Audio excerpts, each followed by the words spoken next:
نبی علیہ الصلوۃ والسلام کے زمانہ مبارک میں ایک دفعہ سورج گرہن لگ گیا تو لوگ فوری طور پر دوڑے مسجد نبوی کی طرف کہ دیکھیں رسول پاک علیہ الصلوۃ والسلام کیا عمل کرتے ہیں، اور جو بچے نوجوان وغیرہ تیر اندازی کی مشق کر رہے تھے وہ بھی فوری طور پر پہنچے۔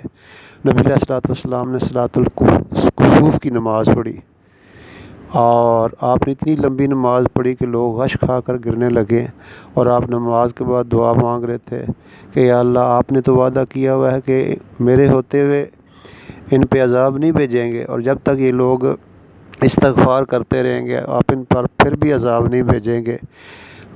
اور جیسے کہ سورۃ انفال کے اندر آتا ہے وما کان اللہ لیعذبہم وانت فیہم وما کان اللہ معذبہم وہم یستغفرون، کہ جب تک آپ ان میں موجود ہیں ان پہ عذاب نہیں آئے گا، اور جب تک یہ لوگ استغفار کرتے رہیں گے تو پھر بھی ان پہ عذاب نہیں آئے گا۔ اس لیے آپ نے فرمایا جب سورج یا چاند گرہن لگے تو فوری طور پر نماز پڑھو، دعا مانگو، صدقہ کرو، اور پھر فرمایا کہ اللہ کی بڑائی بیان کرو۔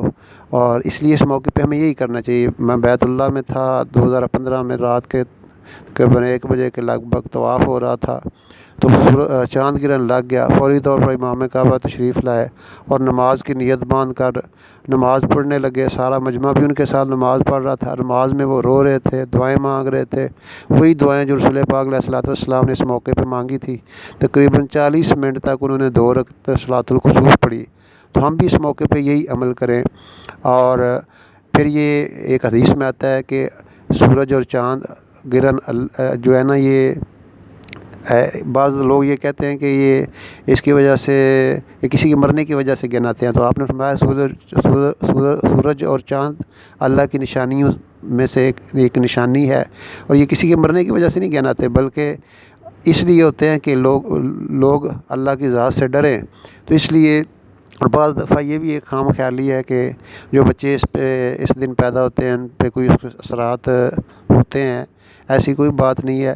تو اس موقع پہ ہمیں وہی کرنا چاہیے جو ہمارے نبی علیہ الصلوۃ والسلام نے ہمیں ارشاد فرمایا، یعنی نماز پڑھیں، صلاۃ الکسوف پڑھیں، صدقہ کریں، اور اس کے بعد اللہ کی بڑائی بیان کریں، اللہ اکبر پڑھیں، اور اللہ کی عظمت اور اللہ کی بڑائی کی طرف متوجہ رہیں۔ اللہ رب العزت ہمیں اس طرح کرنے کی توفیق دے جو اللہ کے رسول صلی اللہ علیہ وسلم نے کیا۔